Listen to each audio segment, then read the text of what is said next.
Bienvenidas y bienvenidos a la presentación del libro La educación intercultural bilingüe en Ecuador, historia, discursos y prácticas cotidianas de Elena Perino.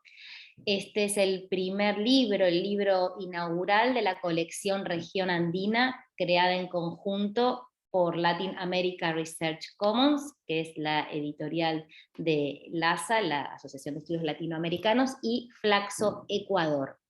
El objetivo de esta colección es publicar en acceso abierto obras académicas monográficas e inéditas producidas en el campo de las ciencias sociales y de las humanidades sobre los países de la región andina: Bolivia, Chile, Colombia, Ecuador, Perú y Venezuela.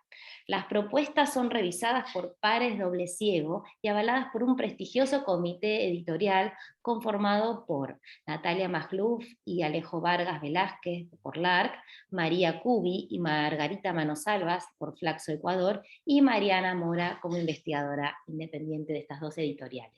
La convocatoria está abierta todo el año. Para información pueden comunicarse con larc@lasaweb.org. Y nos acompañan en esta presentación María Cubi, una de las editoras, así que muchas gracias por estar aquí, Natalia Magluf también, bueno, y gente que participó también en la producción del libro, como Bárbara y Nadella. ¿Sí? Bueno, están aquí con nosotros Elena Perino, que es la autora de este libro, y Javier González Díez. Javier González Díez es profesor titular de Antropología Social en el Departamento de Culturas, Política y Sociedad en la Universidad de Torino, en Italia. Ha sido profesor titular de la Universidad Nacional de Educación del Ecuador, en donde ha dado clases en la carrera de Educación Intercultural Bilingüe.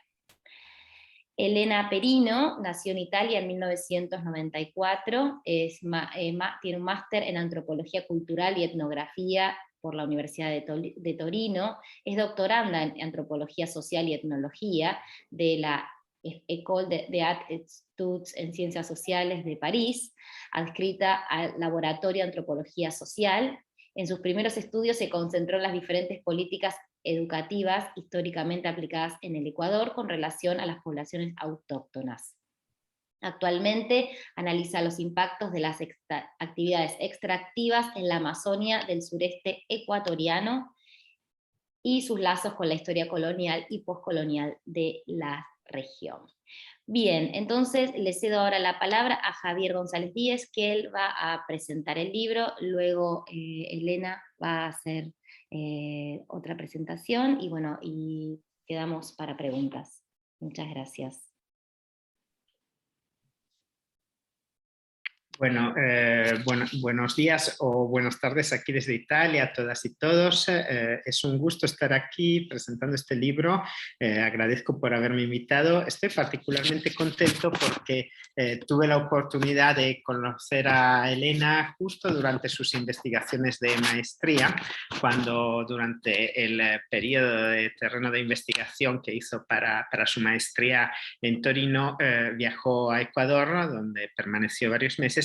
Era el momento en el que yo, en ese momento como que nos hemos intercambiado, en ese momento yo estaba en Ecuador trabajando en la UNAE, entonces ahí pude también ayudarla y un poco facilitarla el acceso al campo en la educación intercultural bilingüe. Después, ahora ella está en Ecuador y yo he vuelto a Torino, entonces, bueno, tenemos estos cruces, pero estoy muy contento de estar aquí y también muy contento de haber podido leer este libro, ¿no? De haber podido ver cómo este trabajo de investigación etnográfica que ya en esos tiempos pude ver que Elena hizo con mucho entusiasmo y, digamos, mucha iniciativa, muchos ánimos.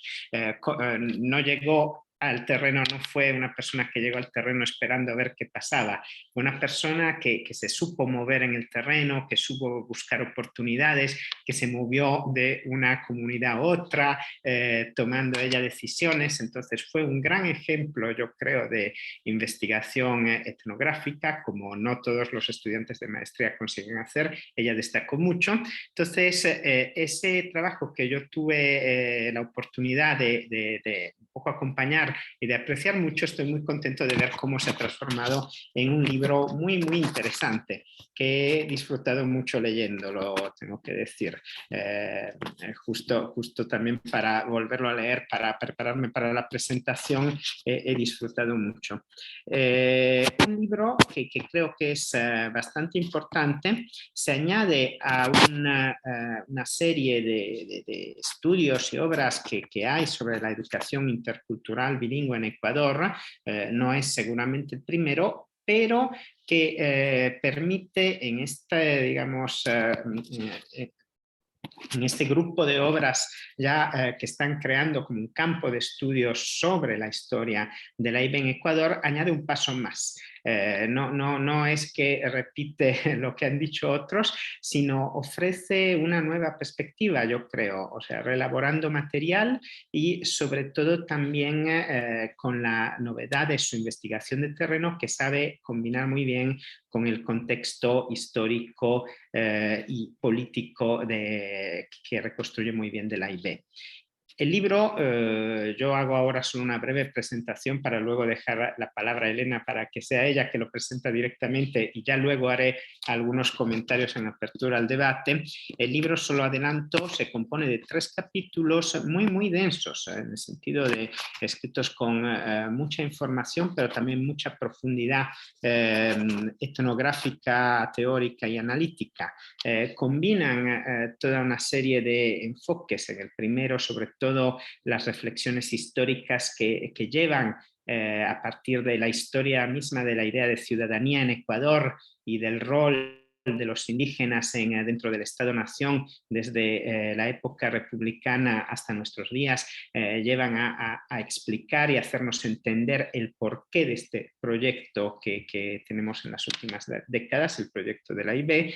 Luego el segundo, que es un capítulo muy densamente etnográfico, ¿no? Como nos gusta a los antropólogos en el sentido gerciano, o sea, que donde Elena cuenta, relata de sus investigaciones en 2 comunidades, una de la sierra y otra de la Amazonía, y todo, digamos, cómo se ha ido desenvolviendo, dejándonos ver este proyecto llevado a la práctica y cómo es construido desde abajo. Y un tercer capítulo muy, muy importante, teórico, sobre lo que tal vez lo hablaremos en el debate. Creo que son los retos problemáticos que como antropólogos nos interesa ver en la EIB, pero también los retos sobre los que los antropólogos podemos decir algo, ¿no? en el tema de la EIB. Porque bueno, antes de dejarle la palabra, ¿no? Pero solo adelantando rápidamente algunos comentarios, creo que un punto importante y que seguramente ya lo extraerá del libro es que es un libro que deja ver cómo la antropología, los antropólogos, tienen todavía mucho que decir sobre estos fenómenos y tienen algo que decir que puede ser interesante. No solo reconstruir didascálicamente o descriptivamente lo que pasa, sino también analizarlo. Creo que un punto que he apreciado mucho del libro es como Elena no tiene miedo en exponerse, posicionando y posicionándose entre las varias teorías, exponiéndolas de manera feliz y rigurosa, pero sin renunciar ella misma a comentarlas y también a la aspiración, digamos, de análisis teórica y de visión crítica que es propia, digamos, de la perspectiva antropológica. Entonces, no quiero adelantar demasiadas cosas porque me parece justo que sea Elena que ha hecho este trabajo que nos lo ilustre y nos lo exponga. Tengo bastantes comentarios para lanzar luego un debate, pero bueno, te dejaría enseguida a ti la palabra, Elena. Bueno, gracias Julieta y muchas gracias Javier por tus palabras. Hoy pensé de presentarme mi libro a través de una presentación de los objetivos que traté de alcanzar al escribir. Encontré unos 6 objetivos y el primero de todos es la voluntad de hacer una investigación arqueológica, sea, mi interés era lo de entender la educación intercultural bilingüe en su crearse histórico. O sea, cómo es posible que las reivindicaciones indígenas nacieron primeramente como reivindicaciones educativas, cómo la insurgencia política es vinculada desde el principio a una insurgencia de tipo epistémico, de tipo educativo. Entonces el primer capítulo es centrado sobre eso, sobre la historia de la EIB, sobre el contexto que permite esas reivindicaciones en transformarse en reivindicaciones educativas y, como ha dicho también Javier, sobre las situaciones de los pueblos y nacionalidades indígenas al interno de la construcción nacional del Ecuador. Después, a partir de ese análisis y para responder a esa pregunta fundante, digamos, ese primer capítulo del libro, he querido analizar todas aquellas ideologías estatales, que también fundadas sobre concepciones particulares de la ciudadanía, a partir de las cuales se desarrollaron todas aquellas políticas por la administración de la diversidad, la administración de la alteridad, porque sabemos que el Ecuador nace con una, digamos, aberración macroscópica de la idea de nación homogénea, como diría Sayad. Entonces, estamos enfrente a esa multiculturalidad problemática, esa sociedad plural problemática. Entonces, el Estado y a su turno sus delegados pondrán en marcha toda una serie de políticas para a turno invisibilizar ese múltiplice o integrarlo a la nación a través, por ejemplo, de la idea del mestizaje monocultural, de la eliminación cultural, del multiculturalismo neoliberal y post-neoliberal. Para poder analizar pero bien esas políticas, y ese es mi segundo objetivo, quise también analizar cuáles son las imágenes del otro, de la alteridad encarnada por la población indígena, que dieron sentido y legitimaron ese tipo de políticas. O sea, el otro, construido de una cierta forma, dará sentido y dará legitimidad a las prácticas por su administración. En ese sentido, llamo a esas imágenes el soporte simbólico de la dominación o el substrato imaginario que dan sentido a las prácticas.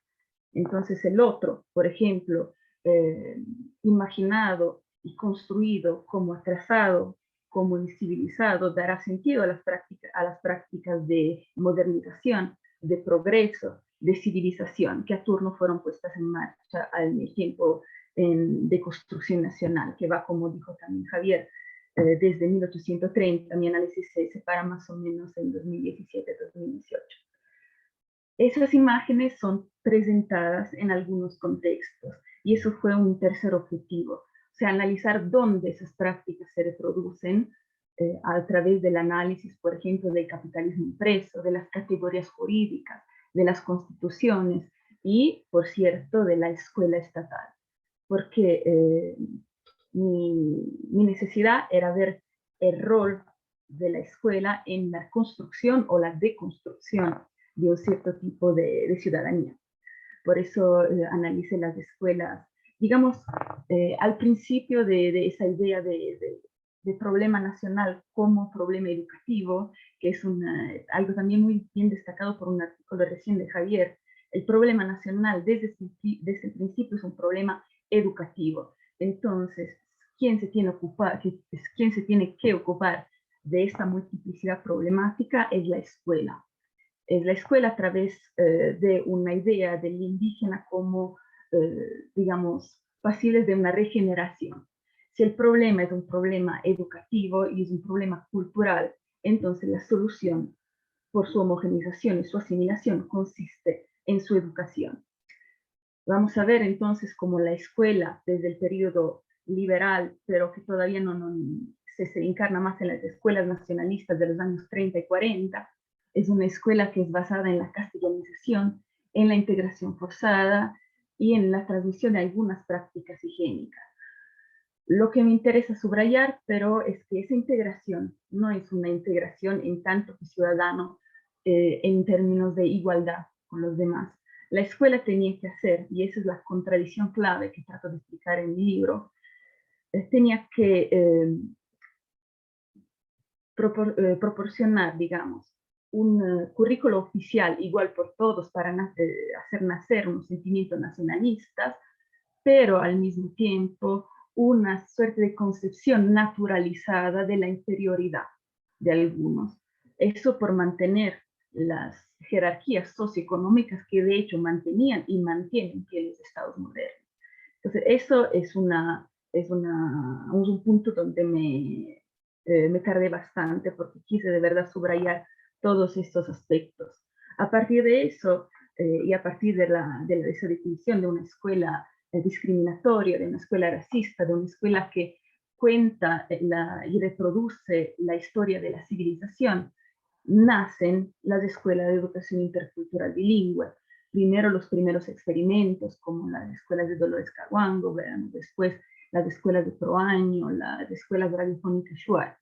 Entonces nace este proyecto como fruto de ese discurso de regeneración, de reidentificación, digamos una suerte de proyecto de reapropiación histórica del movimiento indígena, de su propia historia, narrada en sus propios términos, y de redefinición identitaria.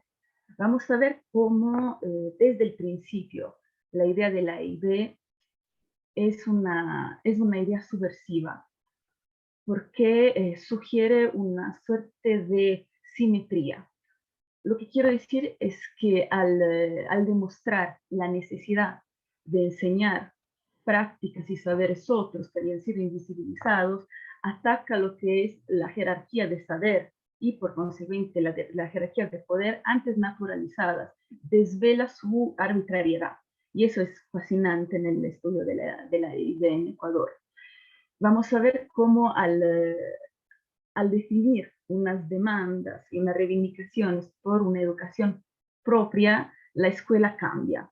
La escuela cambia en sus roles, en sus fines, en su papel y en su modus operandi, por volverse un instrumento finalmente manipulable por las comunidades en las que se implanta. Y eso es lo que traté de hacer contando el nacimiento de la educación intercultural bilingüe. Después tocaba también ocuparse de la educación de la EIB hoy en la práctica.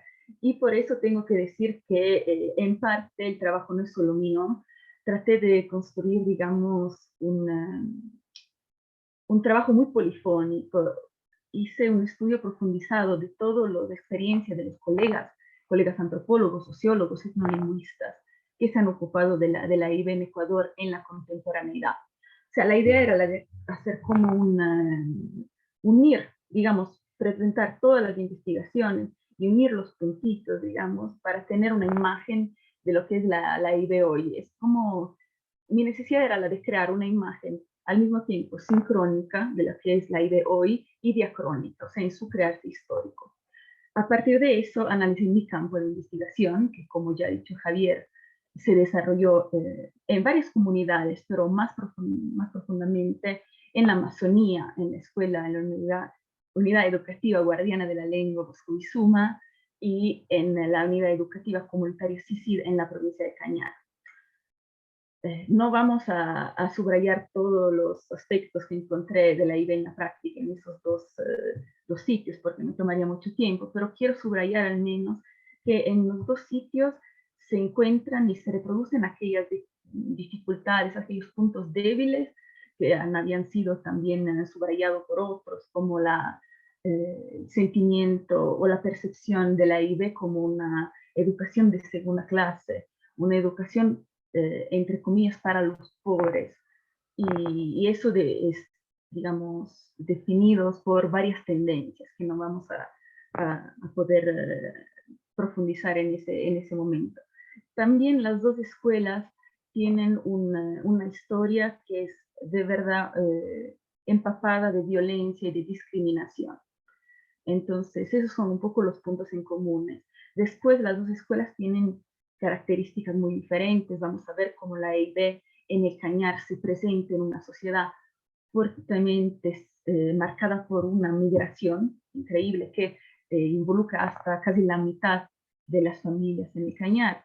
Y en Bosco-Bizuma, en Morona, Santiago, en cambio, vamos a ver un proyecto de revalorización identitaria, que es la EIB, presentarse en una comunidad marcada por décadas por un trabajo que iba en el sentido opuesto, el trabajo muy fraccionado en sus fines y en sus prácticas, pero un trabajo del olvido impuesto en los internados salesianos en la región. Entonces vamos a ver cómo allí la desconfianza y los desafíos de la educación intercultural bilingüe toman un tono muy particular y muy interesante. Creo que estoy hablando tal vez un poco demasiado, entonces para acabar quisiera al menos hacer referencia muy rápidamente a un último objetivo, que es aquel de construir el discurso étnico del movimiento indígena, porque ese es creo que es una fuente de muchos de los malentendidos alrededor de la educación intercultural bilingüe. Entonces hice un último capítulo, el cuarto capítulo, en lo que hablé de las tendencias a las que responde ese discurso étnico que se vuelve en deriva étnica, y cuáles son entonces los orígenes de ese discurso, cuáles las consecuencias y cuáles los costos.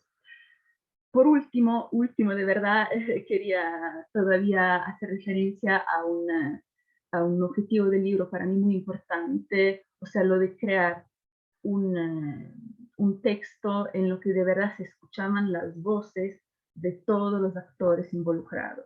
Traté de dar voz a los padres de familia, a las personas pertenecientes a las comunidades en donde la escuela se implanta, a los alumnos a través de las palabras de los docentes y de los padres, a los docentes de educación intercultural bilingüe, pero también de unidades más centrales, urbanas del centro de Cuenca, y también, digamos, a las políticas estatales a través del análisis de sus leyes y de sus decretos.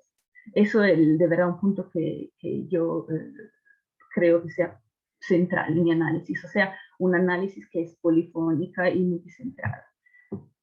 Creo que he dicho todo, hasta demasiado, entonces podemos abrir el espacio del debate.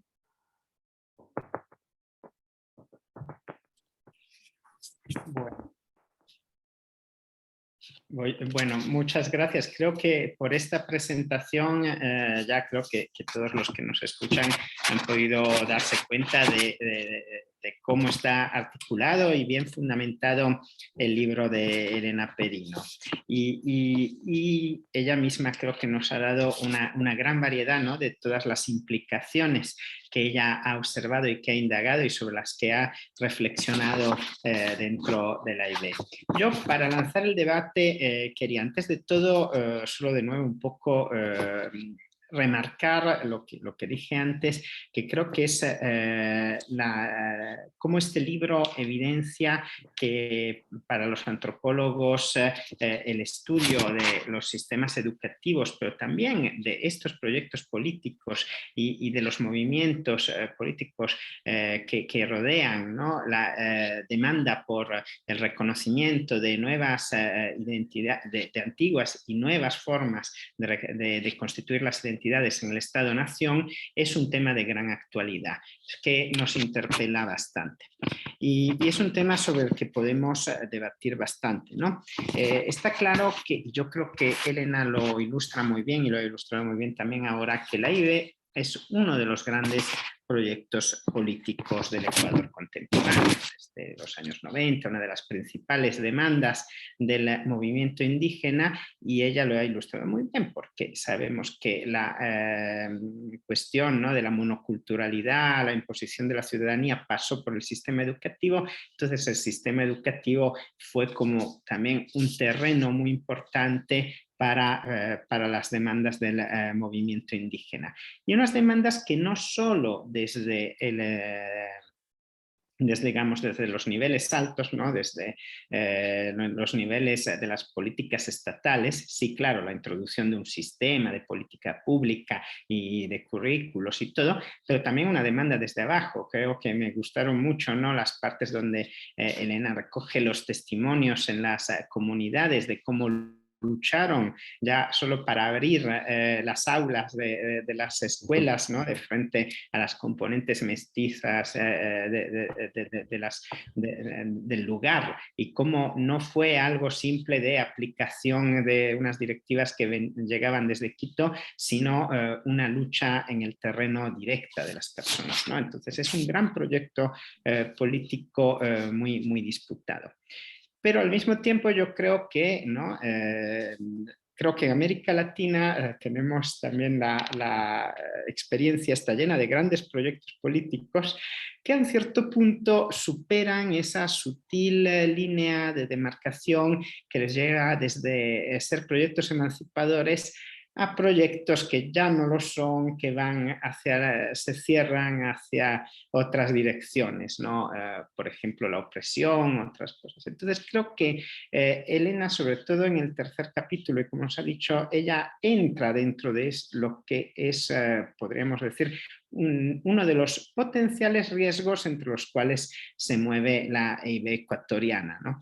Me gustaron mucho algunas frases con lo que ella lo expresa, ¿no? Esta problematicidad para los que somos antropólogos, a veces uno piensa que los antropólogos disfrutamos redescubriendo las identidades, pero también nos preocupamos viendo las identidades resurgir, ¿no? Entonces esta rigidez que a veces lo que puede ser un nuevo proyecto de Estado, de foxilizar e institucionalizar lo que siempre ha sido un ámbito cultural fluido y popular. Entonces, cuando dice, por ejemplo, Elena, dices estos peligros de una deriva etnicista que no hace más que reproducir la doble alienación del oprimido y del opresor, y los riesgos de un reconocimiento que al traducirse en obligación cultural podrían dejar de ser liberadores para convertirse en una prisión, ¿no? Que creo que es un punto sobre el cual tenemos que reflexionar, y para entender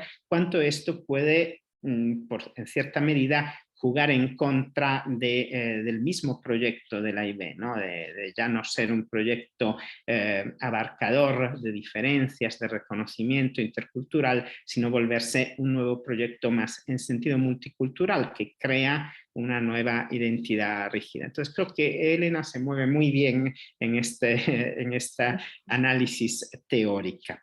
Entonces, bueno, y solo para señalar que estos riesgos también debidos a la institucionalización, por ejemplo, es un poco un dilema que los antropólogos tenemos en cuando se vuelve desde un proyecto, desde espontáneo, desde un movimiento cultural, social espontáneo, a institucionalizado. Y esto, por ejemplo, son temas que en el libro reciente de Sebastián Grandamerchán, también muy histórico sobre AIB, en Chimborazo, sobre los riesgos que ha presentado la pérdida, ¿no?, de autonomía del proyecto respecto a su institucionalización por parte del Estado, que ya un poco cambia su naturaleza.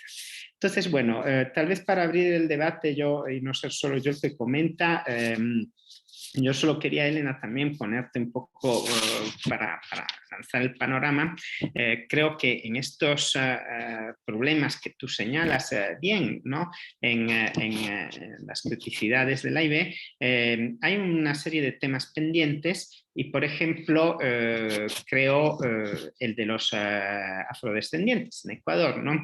O sea, hasta qué punto la AIB puede haber sido representar un proyecto muy emancipador para los movimientos indígenas, pero hasta qué punto ha sido inclusiva o no, incluyente, o conseguiría serlo, o qué riesgos tiene o qué potencialidades tiene hacia otro tipo de grupos históricamente marginalizados como los afrodescendientes, ¿no? Y luego otro punto, hasta qué punto podríamos decir que podría ser útil un proyecto de interculturalidad educativo construyendo dos sistemas diferentes, ¿no?, como es el llamado sistema nacional o el sistema hispano por una parte, y el otro el sistema del AIB, pero que no comunica mucho entre ellos desde el punto de vista de los currículos. Entonces, si al final, entonces, el buscar un sistema específico, ¿hasta qué punto puede ser digamos, un problema, ¿no?, para perseguir estos objetivos que el sistema mismo se propone. Entonces, bueno, son para lanzar ya dos preguntas al debate, de saber lo que piensas y luego tal vez si quieres contestar y luego, no sé, abrimos también a las otras intervenciones. Sí, muchas gracias, Javier. Sí, de hecho, empecé con la segunda y la gran pregunta, lo que yo definí el dilema de la diferencia. O sea, la IB, un sistema separado, ¿qué consecuencia tiene sobre un grupo históricamente discriminado? ¿Cómo tenemos que hacer? Si creamos un grupo separado, nos focalizamos muchísimo sobre ese estigma y poniéndonos a riesgo de reproducirlo. Al cambio, si no lo hacemos, si hacemos un grupo y un sistema unificado, al ignorar la historia de discriminación, también tenemos el riesgo de agudizarla. Entonces, ese debate es muy interesante. Ya presente en la disciplina desde los años 90, desde la creación de la educación intercultural bilingüe, y todavía da muchos, es todavía fuente de muchos debates. Pero yo creo finalmente que, como dije también al interno del libro, que se tiene que elegir cómo portarse hacia la IBE. O sea, si se le reduce a una política de reconocimientos culturales, vaciándola de toda su posibilidad de vida, dejándola con una falta congénita de presupuesto, con un abandono de las escuelas comunitarias, que son el eje de la educación intercultural bilingüe. Entonces, y cosa más importante de todas, si las evaluaciones para el acceso a la educación superior no tienen en cuenta ni de la particularidad del currículo bilingüe, ni menos de la vida de los estudiantes que normalmente frecuentan en la educación intercultural bilingüe, que es una vida hecha de trabajo y escuela, que es una vida también a veces marcada por la falta de los padres desde su nacimiento, también que también es marcada por una familia tal vez exclusivamente quichua hablante. Entonces ahí se ve las posibilidades de poder llevar a cabo una carrera que es juzgada suficientemente buena para las pruebas estandarizadas. Es muy difícil llegar a tener esos estándares. Entonces, como ya nos decía Bourdieu en su teoría de la reproducción, para mantener las desigualdades es suficiente que la escuela trate a todos como iguales, aun si de facto desiguales. Entonces, si queremos continuar a tratar la educación intercultural bilingüe de esa manera, entonces excluyendo a sus estudiantes del acceso a la educación superior, que también una dificultad en acceso a los trabajos mejor como se dice, mejor pagados, digamos. Entonces, si se le continúa a reproducir patrones de exclusión en la vida social y económica del país, entonces hay que aceptar que somos de frente a otro sistema que es homogenizador, porque no deja espacio a elección a los padres de familias en lo que viene siendo embarcarse en un proyecto de cambio de escuela, por ejemplo, porque si la escuela es abandonada y si la escuela no da los instrumentos para insertarse de forma exitosa en la sociedad, entonces tal vez la única elección de los padres de familia es cambiar de escuela. Entonces, tenemos que elegir, o se trata la educación intercultural bilingüe, digamos, de forma con igualdad respecto a la escuela hispana, y eso quiere decir, más allá de un simple ajuste del presupuesto, también quiero decir aceptar lo que es la reivindicación por una puesta en entredicho de la jerarquía de poder y de saber, así como la conocemos, o si no, como dije, hay que aceptar que se trata de un instrumento como otro por la asimilación y la homogenización cultural.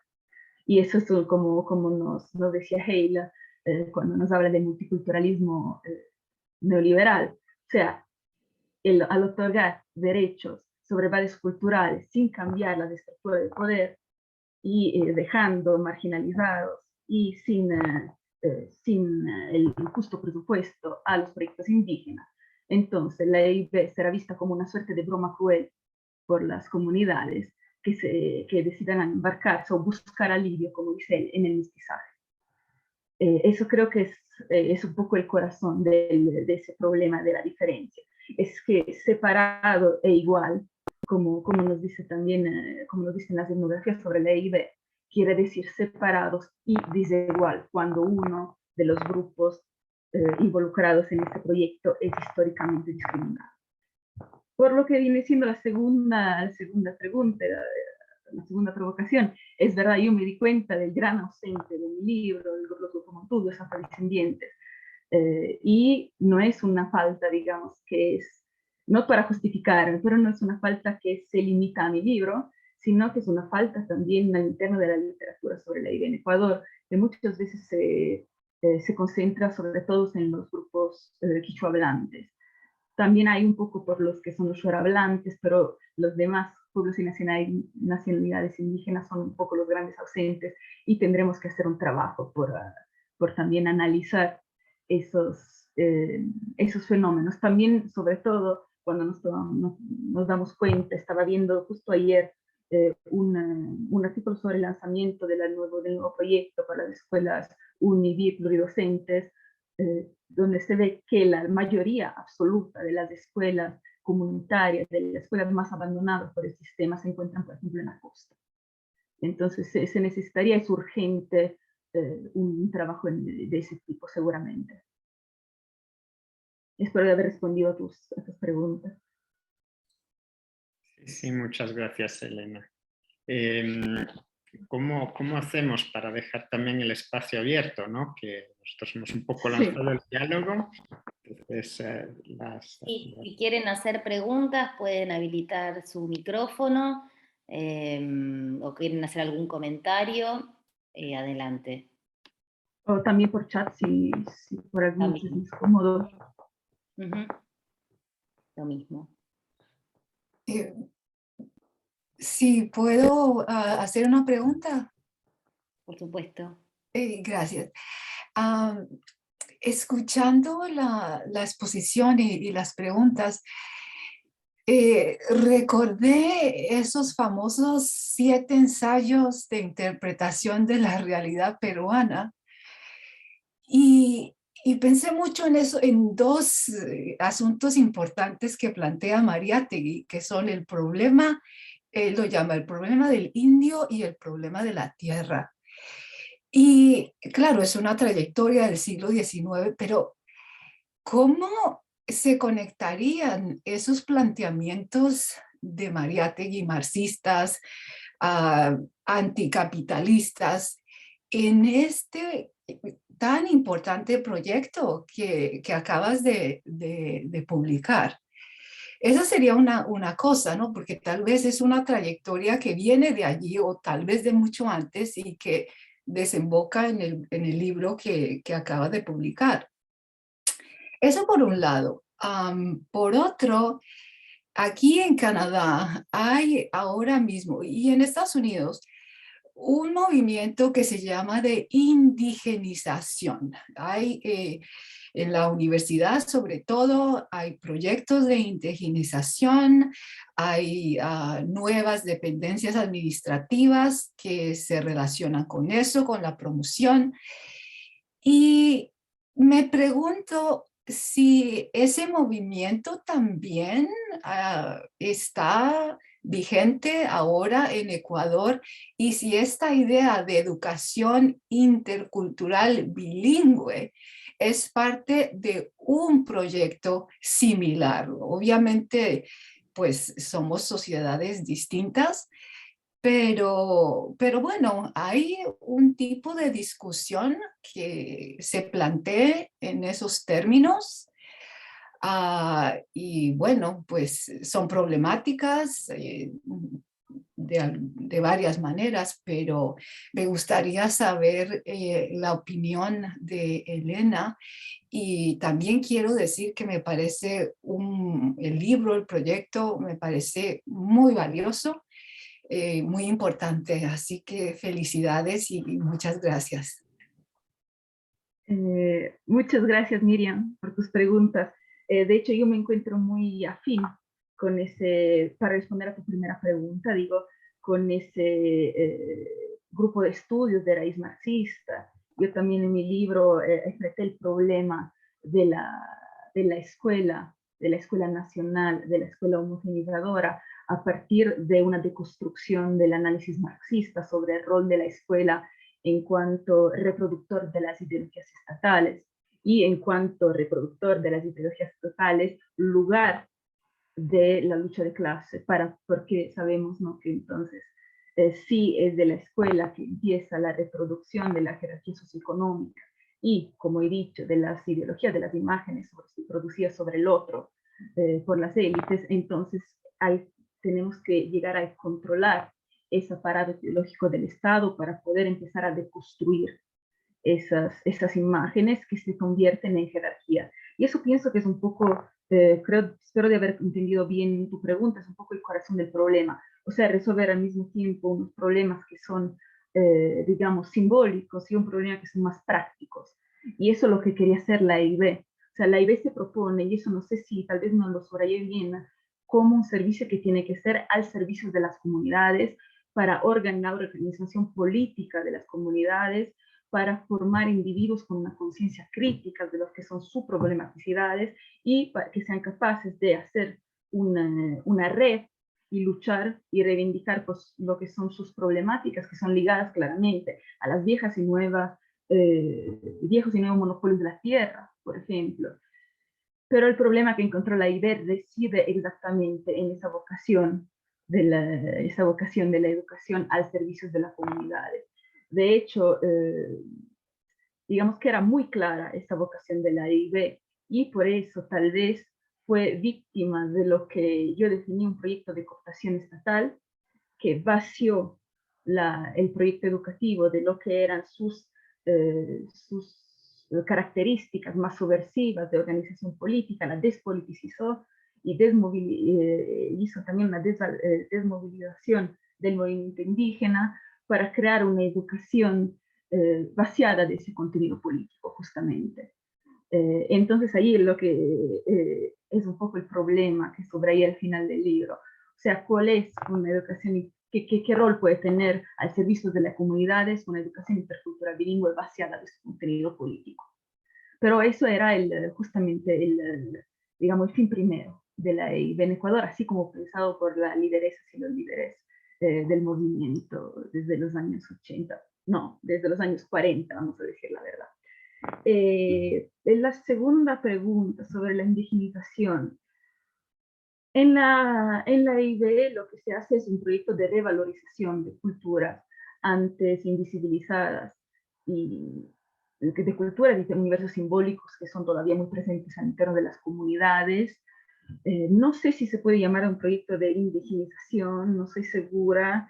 La llamaría más un proyecto de revalorización identitaria, que tiene también sus riesgos, como decía también Javier, de crear cuando aplicada de forma sumaria y sobre todo también como reproducida en las escuelas interculturales, que son las escuelas llamadas hispanas comúnmente, que muchas veces limitan su involucramiento en el proyecto intercultural al reproducir imágenes de verdad folclorizadas al máximo sobre las culturas andinas, llamando siempre los estudiantes, por ejemplo, migrantes, indígenas, como representantes de una cultura mineralizada, casi ahistóricas, como si fueran reproductores ciegos del mismo código de conducta. Y eso es un poco el problema, tal vez, en el enseñar la cultura.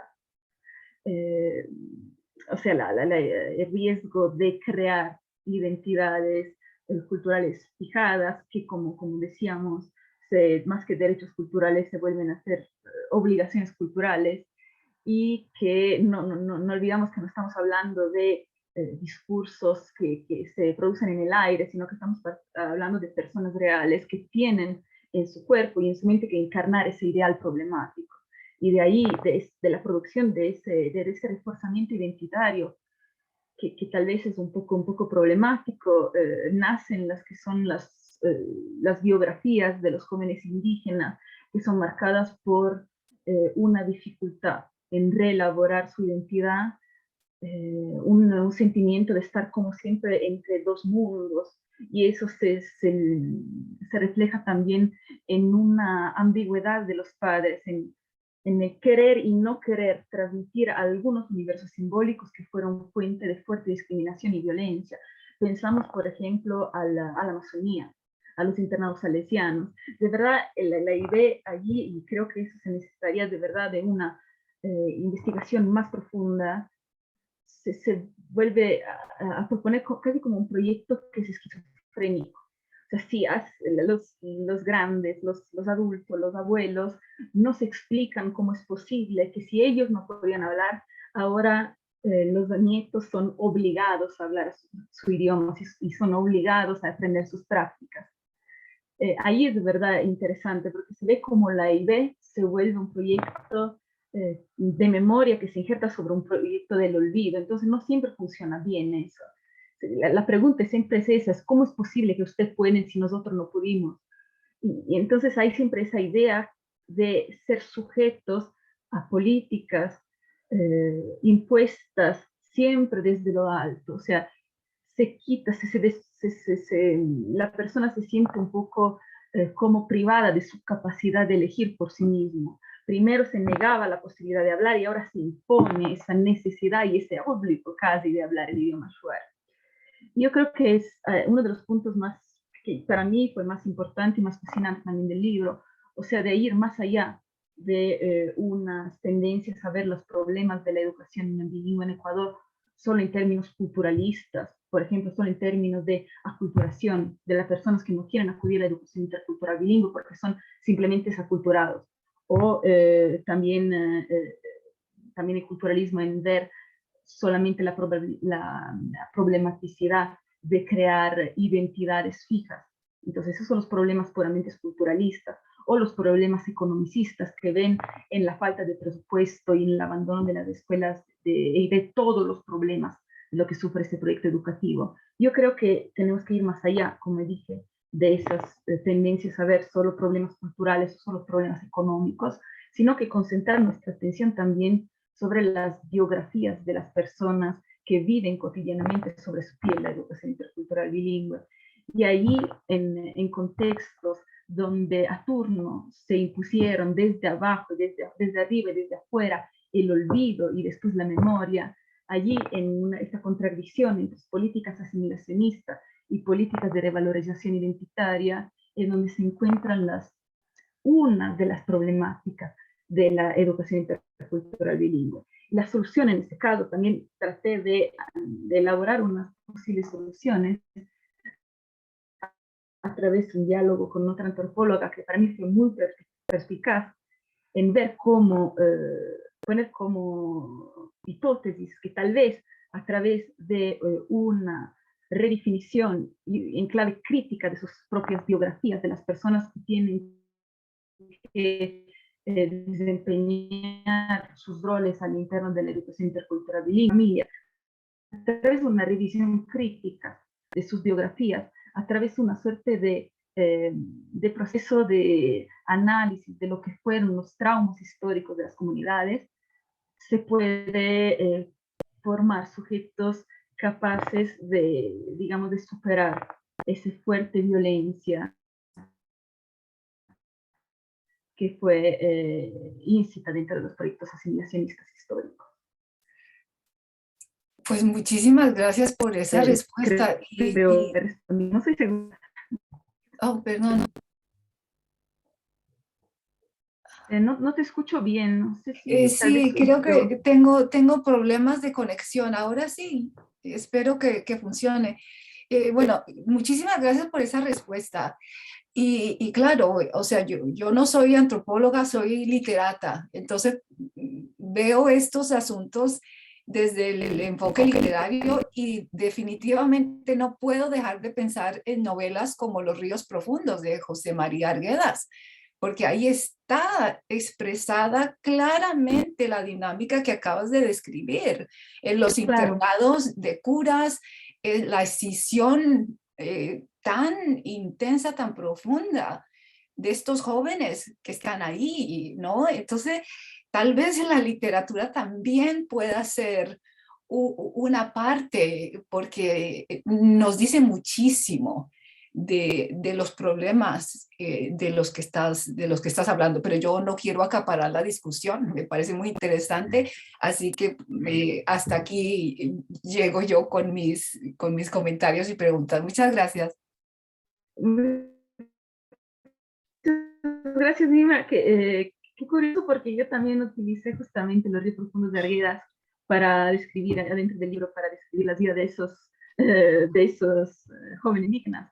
Y también la literatura, pero de otra forma. Digamos que utilicé la literatura como instrumento para crear una cierta sociedad, un ideal mestizo de lo que tenía que ser la sociedad. Entonces, por ejemplo, utilicé el libro Huasipungo, el libro Cumaná, para tener esa idea de lo que tenía que ser la nación ecuatoriana moderna, la idea de los intelectuales mestizos, que a través de sus libros construyen la realidad. Porque ya sabemos, ¿no?, que las imágenes, cuando tienen efectos reales, son aceptadas y hechas funcionar como reales, y por eso se vuelven reales.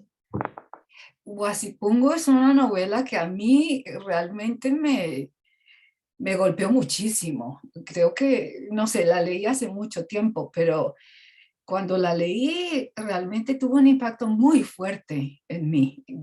Era mucho más joven, ahora tal vez si la leo ya no va a ser igual, pero es muy dura. Esa novela es durísima, durísima, durísima. Y bueno, creo que es muy importante volver a esos textos, porque es que Claro. nos dicen muchísimo, ¿no? Del movimiento indianista, indigenista, que tal vez se han olvidado un poco, ¿no? O se han quedado un poco dormidos, pero que eso sigue transformándose.